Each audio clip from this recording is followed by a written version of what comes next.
الله الرحمن الرحيم من أهل الكتاب من تأمنه بقنطار يؤديه إليك ومنهم من تأمنه بدينار لا يؤديه إليك إلا ما دمت عليه قائما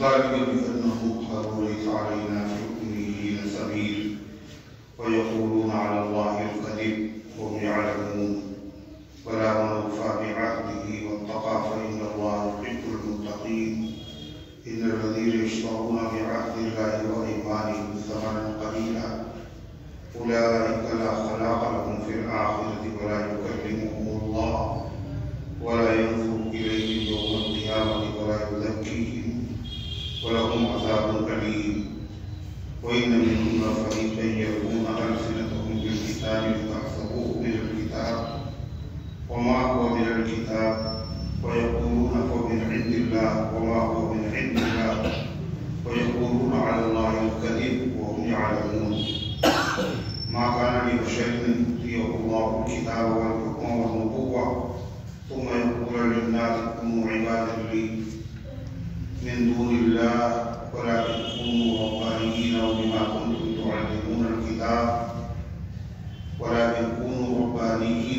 كنتم تعلمون الكتاب وبما كنتم تدرسون ولا يأمركم أن تتخذوا الملائكة والنبيين أربابا أيأمركم بالكفر بعد إذ أنتم مسلمون وإذا أخذ الله ميثاق النبيين لما آتيتكم من كتاب وحكمة ثم جاءكم رسول مصدق لما معكم لتؤمنن به ولتنصرنه قال أقررتم وأخذتم على ذلكم إصري قالوا أقررنا قال فاشهدوا وأنا معكم من الشاهدين ومن تولى بعد ذلك فأولئك هم الفاسقون صدق الله العظيم. محترم حضرات سامعین کرام حاضرین مسجد عزیزوں اور بزرگوں، یہ قرآن مقدس کے تیسرے پارے کی سورہ آل عمران کی پاکیزہ نورانی مبارک باعظمت مطہر آیتیں ہیں۔ دعا کیجیے رب العزت والجلال تلاوت کردہ مبارک آیات کی روشنی میں صحیح و سچی بات عرض کرنے کی توفیق نصیب فرمائے اور ہم سب کو عمل کرنے کی توفیق عطا فرمائے۔ اس سے پہلے کی آیات میں اہل کتاب کی ایک خیانت کا ذکر تھا۔ وہ چاہتے تھے کہ جس طرح ہم ایمان سے محروم ہیں، آخری نبی پر جو ایمان والے ہیں وہ بھی محروم ہو جائے۔ چونکہ اہل کتاب والے تھے، پڑھے لکھے لوگ تھے، لوگ ان پر بھروسہ کرتے تھے کہ یہ تعلیم یافتہ لوگ، تو انہوں نے یہ منصوبہ بنایا تھا کہ فجر کی نماز ہم لوگ مسجد نبوی میں پڑھیں اور اعلان کریں کہ ہم سب مسلمان ہو گئے، اور شام کے وقت میں پھر دین اسلام سے پھر جائیں۔ جب شام کے وقت میں دین اسلام سے پھر جائیں گے تو سارے لوگ سمجھ جائیں گے کہ پڑھے لکھے لوگ ہیں، ان میں تعصب نہیں ہے، انہوں نے حق سمجھا تو اسلام قبول کر لیا، اور پڑھے لکھے ہونے کی وجہ سے اسلام میں کوئی خرابی دیکھی ہوگی، اسی لیے اسلام کو چھوڑ دیا۔ نتیجہ یہ ہوگا جو غیر پڑھے لکھے لوگ ہیں وہ ہم پر بھروسہ کرتے ہوئے اسلام سے پھر جائیں گے۔ اللہ تعالیٰ نے ان کی خیانت کو چلنے نہیں دیا اور ایمان والوں کو پہلے ہی سے بتا دیا کہ انہوں نے یہ پروگرام بنایا۔ اللہ تعالیٰ فرماتا ہے جس طریقے سے یہ پڑھے لکھے لوگ ہیں مگر ہر پڑھا لکھا آدمی قابل بھروسہ نہیں ہوتا، پڑھے لکھے لوگ بھی خیانت کرتے ہیں، جاننے کے بعد بھی کبھی کبھی غلط بتا دیتے ہیں لوگ اپنے مفاد کے لیے، اور حسد کی وجہ سے کہیں آگے نہ نکل جائیں، پڑھے لکھے لوگ بھی خیانت کرتے ہیں۔ اور اللہ فرماتا ہے کہ یہ لوگ، دین تو بڑی چیز ہے، یہ ایسے لوگ ہیں جو دنیا کے لیے بھی خیانت کرتے ہیں، دین تو بڑی چیز ہے، یہ دنیا کے لیے بھی خیانت کرتے، جو آدمی دنیا کے لیے خیانت کرے تو پھر اس پر بھروسہ اٹھ جاتا ہے کہ دین میں خیانت نہیں کرے گا، ہوتا ہے نہیں؟ اور پھر کہا کہ ایسے خائن ہیں کہ بہت بڑی رقم نہیں، ان کی نیت ایسی خراب ہے بات بات کی کہ چھوٹی سی چیز 4 پیسے کے لیے نیت خراب کر، تو جو آدمی 4 پیسے کے لیے نیت خراب کر دے تو ظاہر بات ہے وہ دین کی باتوں میں اگر اس کی نیت خراب ہو تو ایسا ہو سکتا ہے۔ چنانچہ دین اسلام مقبول اور معتبر دین اور اس کی خصوصیت ہے کہ اس میں ہر بات چل نہیں سکتی۔ کوئی آدمی اپنی طرف سے اگر دین میں خیالات داخل کرے تو اس کی حرکت کامیاب نہیں ہوتی۔ کھڑے ہو جاتے ہیں لوگ کہ یہ بات غلط ہے یا آپ اپنی طرف سے کہہ رہے ہیں، قرآن کے خلاف ہے، حدیث کے خلاف۔ اور یہ بھی فرمایا کہ الاسناد من الدین، سند دین سے تعلق رکھتی ہے، یعنی اسلام میں سند کا ہونا، پروف کا ہونا، اس کا تعلق بھی دین سے ہے۔ کوئی بات اگر کہی جا رہی ہے تو اس کی سند ہے یا نہیں، اس کا اہتمام کیا گیا۔ سیدنا حضرت فاروق اعظم بن خطاب رضی اللہ تعالی عنہ کے دروازے پر حضرت ابو موسیٰ اشعری رضی اللہ عنہ صحابی جلیل آئے، اور حضرت عمر کسی کام میں مشغول تھے۔ ان کا السلام علیکم ورحمۃ اللہ وبرکاتہ، حالا اشعری ادخل، سلام کیا اور کہا میں اشعری ہوں، کہ میں اندر آ جاؤں؟ کوئی جواب ہی نہیں تھا۔ پھر انہوں نے سلام کیا، کہا حالا ابو موسیٰ، یہ ابو موسیٰ دروازے پہ کھڑا ہوا ہے، اجازت مانگتا ہے کہ اندر آ جائے؟ اس کو جواب نہیں۔ پھر تیسری مرتبہ ان کا السلام علیکم ورحمۃ اللہ وبرکاتہ، ادخل، پھر جواب نہیں۔ تو ابو موسیٰ اشعری جو تھے وہ اٹھے پیروں واپس ہو گئے۔ جب 3 مرتبہ سلام کر چکے اس کے بعد بھی جواب نہیں ملا تو یہاں کھڑے ہونے سے کوئی فائدہ نہیں لگتا، بہت زیادہ مشغول ہے۔ حضرت عمر آواز سن چکے تھے مگر مشغولیت کی وجہ سے وہ انہوں نے اجازت نہیں دی تھی۔ جب فارغ ہوئے تو کہا دیکھو ابو موسیٰ کھڑے ہیں، بلاؤ۔ تو پتہ چلا کہ ابو موسیٰ دروازے پہ ہے نہیں، گھر سے بلوایا اور کہا یہ آپ نے کیا کیا؟ 3 مرتبہ سلام کیا، اجازت بھی ملا، چلے گئے۔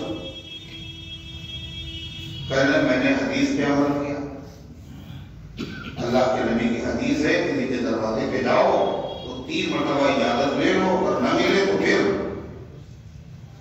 جم کے وہاں مت بیٹھو کہ جولی بھر کے جاؤ، ہے یہ طریقہ نہیں ہونا چاہیے۔ تو کہا یہ حدیث ہے، حضرت فاروق اعظم کا یہ حدیث ہے، وہ کہا حدیث ہے، کہا کوئی گواہ پیش کرو یہ حدیث ہے، اور اگر گواہ نہیں پیش کریں گے تو میں سزا دوں گا۔ اور کس سے کہہ رہے ہیں حضرت عمر؟ ابو موسیٰ اشعری سے، جب قدر صحابی ہیں ان سے کرے سند لاؤ۔ تو ابو موسیٰ اشعری رضی اللہ عنہ انصار صحابہ کے مجمع کے پاس گزرے اور کہا بھائی کسی نے یہ حدیث سنی ہے میرے اللہ کے نبی سے؟ تو انہوں نے کہا ہم نے سنی ہے، اور یہ ہم میں جو سب سے چھوٹے ہیں عمر میں انہوں نے بھی سنی ہے۔ ان کا نام تھا حضرت ابو سعید خدری رضی اللہ عنہ۔ کا چل کے ذرا گواہی دے دو۔ حضرت عمر رضی اللہ عنہ کے پاس آ کر کے انہوں نے کہا یہ حدیث ہے، میں نے اللہ کے نبی صلی اللہ علیہ وسلم سے سنی۔ حضرت عمر نے پھر کیا فرمایا؟ مجھے تمہاری صداقت پر شبہ نہیں تھا، تمہاری سچائی پر کوئی شبہ نہیں تھا، مجھے شک نہیں تھا۔ صحابی اللہ کے نبی کے صحابہ شک جو بولے، مگر میں نے یہ اہتمام اس لیے کیا تاکہ امت کو سبق ملے کہ حدیث کے نام سے جو چاہے اس کو گمراہ کر دے، ایسا نہ۔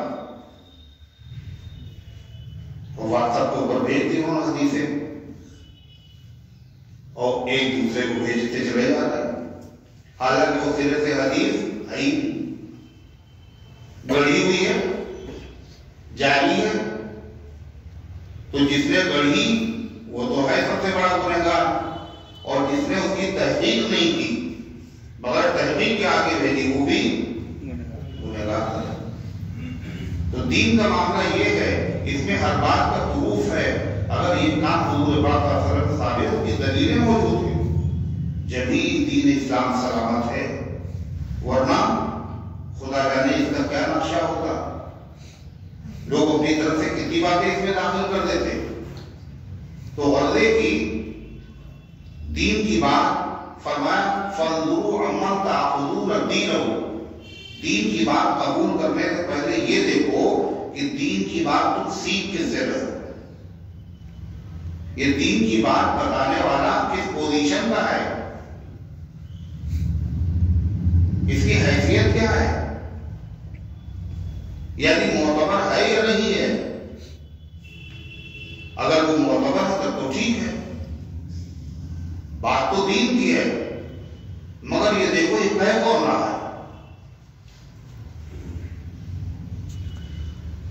یہ اس نے صحیح سنا بھی ہوگا، علم بھی ہے اس کے پاس، ورنہ پتہ چلا وہ اس کو علم ہے نہیں، یہ اس نے سننے میں غلطی کی اور اس نے کچھ مسئلہ بتا دیا۔ ایسا ہوتا ہے، بہت مرتبہ ایسا ہوا کہ علم نہیں ہو، مسئلہ آدمی نے بتا دیا۔ اس لیے فرمایا جانتے رہو، اور اس دین کی خصوصیت یہ ہے، اس کو بہت چھان پچھوڑ کر کے اور بہت تحقیق کے ساتھ پھیلایا گیا، اور اس کو لکھا گیا اور اس کو عام کیا گیا۔ امام بخاری رحمۃ اللہ علیہ ایک حدیث لینے کے لیے گئے ایک محدث کے پاس، میلوں دور پیدل سفر، گھر پہ پہنچے تو پتہ چلا وہ اپنے گھوڑے کو لینے گئے۔ وہاں گئے تو دیکھا دامن انہوں نے اٹھا رکھا ہے اور گھوڑے کو آواز دے رہے، پکار رہے۔ تو امام بخاری رحمۃ اللہ علیہ نے ان سے پوچھا دامن میں کچھ ہے آپ کے؟ انہوں نے کہا کچھ بھی نہیں۔ تو امام بخاری رحمۃ اللہ علیہ وہاں سے واپس ہونے لگے، کہ خیریت کا میں حدیث سننے آپ کے پاس آیا تھا، لیکن میں حدیث آپ سے نہیں سنوں گا، اس لیے کہ جو آدمی جانور کو دھوکہ دے سکتا ہے وہ انسان کو بھی دھوکہ دے سکتا ہے، حدیث نہیں۔ تو اس لیے اللہ تعالیٰ فرمانا اپنے بندوں سے، اہل کتاب ہے تو پڑھے لکھے، لیکن ہر پڑھا لکھا آدمی ضروری نہیں ہے وہ ایماندار بھی ہو، دیانتدار بھی ہو، اس میں خیانت نہ ہو۔ یہ اہل کتاب ہے مگر یہ خائن ہے، یہ دین کے معاملے میں خیانت کرتے ہیں۔ اور کیوں نہیں کریں گے خیانت؟ یہ تو دنیا کے معاملے میں خیانت کرتے ہیں، اور دنیا کے معاملے میں بھی بڑی چیز پر نہیں، یہ تو چھوٹی چیز میں بھی اپنی رال ٹپکا دیتے۔ اللہ نے اس کی مثال دی قرآن میں، کیا کہا؟ وَمِنْ أَهْلِ الْكِتَابِ، اور ان کتاب والوں میں سے بعض ایسا ہے تَأْمُرُهُ بِقِنْطَارٍ، تم اس کے پاس رکھو گے 1 دینار، 1 روپیہ، 1 اشرفی، مگر اس کی اس پر بھی نیت خراب ہو جائے گی۔ فرمایا ان تَأْمُرُهُ بِقِنْطَارٍ، اگر تم رکھو گے اس کے بعد ڈھیر سارا مال، ڈھیر سا مال رکھو گے، سونا، مگر اس میں دیانت اور امانت ہے، یؤدیہ الیک، وہ تمہیں ویسا ہی واپس کر دے گا۔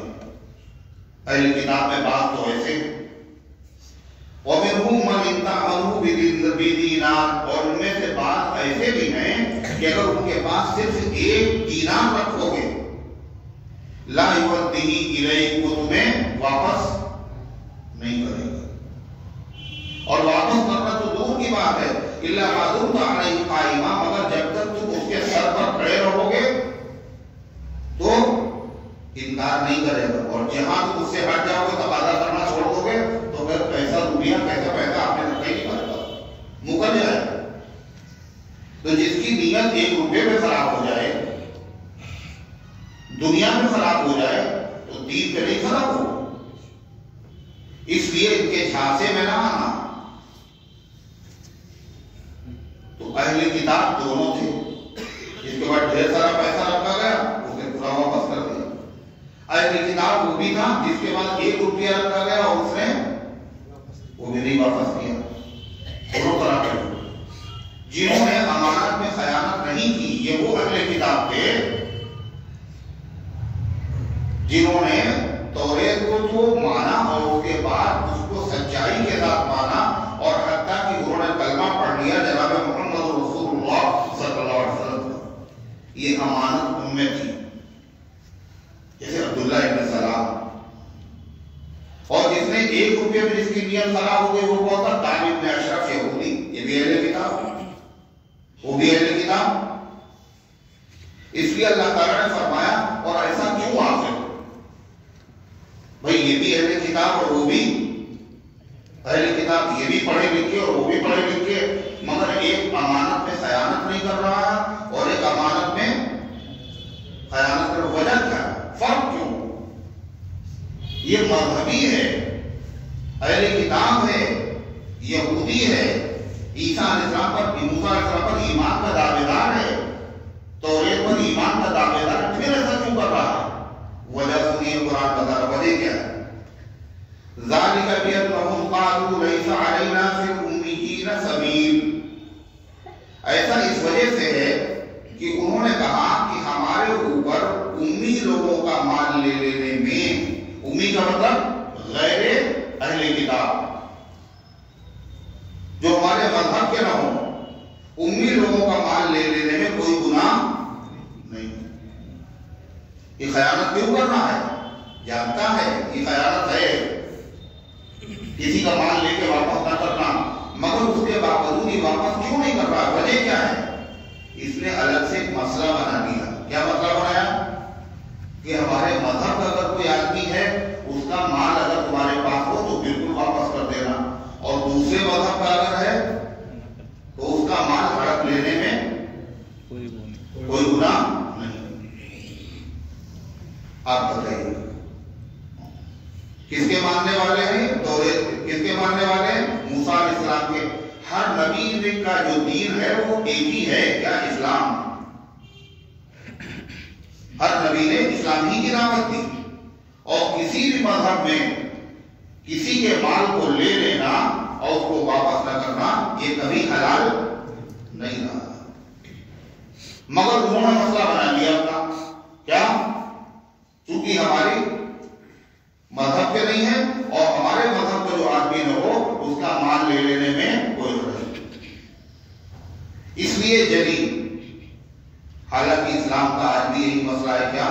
کسی کی امانت ہو، چاہے وہ مسلمان ہو، چاہے وہ غیر مسلم ہو، چاہے یہودی ہو، چاہے عیسائی ہو، اس امانت کو واپس کرنا کیا ہے؟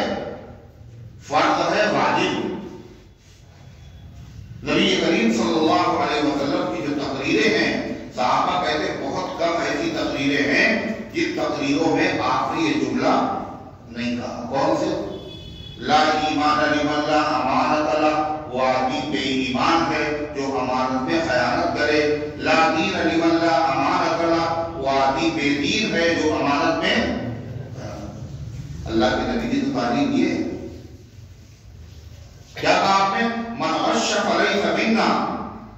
جو دھوکہ دے اس کا ہم سے کوئی رشتہ اور تعلق نہیں. آپ بازار میں گئے اور اللہ کا بازار تھا، وہ گیہوں کے ڈھیر لگے ہوئے تھے، تو حضور پاک صلی اللہ علیہ وسلم نے غلے میں ہاتھ ڈالا چیک کرنے کے لیے. ہاتھ ڈال کے چیک کیا جاتا تو آپ کی انگلیاں جو تھی وہ بھیگ گئی اور اوپر سے گیہوں سوکھے تھے اور اندر سے تلی تھی. آپ نے فرمایا یہ کیا ہے؟ تو انہوں نے کہا اللہ کے رسول بارش میں بھیگ گیا. آپ نے فرمایا تم نے اس کو اوپر کیوں نہیں کیا؟ بھیگا ہوا اوپر کیوں نہیں کیا؟ بھیگا ہوا نیچے اور تھوڑا سا سوکھا اوپر. یہ دھوکہ ہے. ومن غش فلیس منا. اور جو دھوکہ دے کس کو دھوکہ دے؟ مسلمان کو. جو کسی کو بھی دھوکہ دے اس کا ہم سے کوئی رشتہ اور تعلق نہیں ہے، یہ اہل کتاب ہے۔ اور اس کے بعد کیا کریں، مسئلہ بھی بتا رہے ہیں کیا، اسی کے لوگ کہتے ہیں کیا، اپنی ماری حلال ہے، اسی لیے لوگ بدل ہو جاتے ہیں، کہتے ہیں ارے یہ جائز کر لیں گے، کہتے ہیں نا، کہتے ہیں ان کو چھوڑیے یہ جائز کر لیں گے، ہمارے لیے حرام ہے یہ جائز کر لیں گے۔ کیوں ایسا ہے؟ اس لیے کہ حضور پاک صلی اللہ علیہ وسلم فرمایا کہ میری امت بنی اسرائیل کے بالکل نقش قدم پہ چلے گی، طابقاً نال بالنال، حدیث کے لفظ ہے جیسے جوتا ایک جوتا سیم دوسرے جوتے کی طرح ہوتا ہے، ایسے جو حالات بنی اسرائیل پر آئے ہیں میری امت پر بھی، بولو زبیر زبیر زبیر کس کا نام ہے؟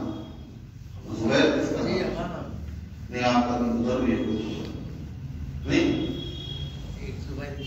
میری امت جو ہے وہ ویسے چلے گی، ویسے حالات آئیں گے، چنانچہ ویسے ہی حالات اس امت میں آئے، آنکھوں سے دیکھ لی کیا ان کا کچھ منہ کا کچھ پیسہ رکھا ہے ہمارے پاس،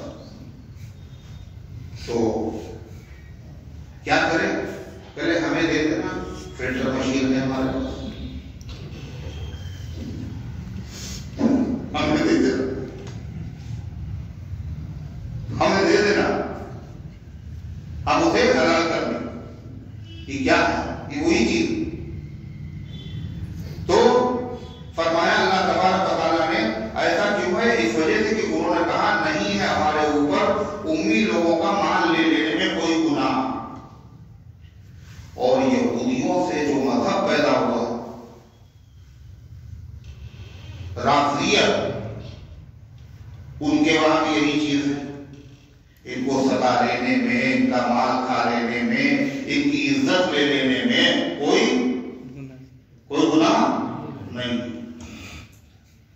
کیا کہتے تھے یہودی، نحن ابناء اللہ واحباہ، ہم اللہ کے محبوب چہیتے ہیں، لن تمسنا النار الا ایاما معدودا، ہمیں جہنم کی آگ نہیں چھوئے گی، ہم اللہ کے محبوب ہیں، اور اگر چھوئے گی بھی تو پھر صرف چند دن۔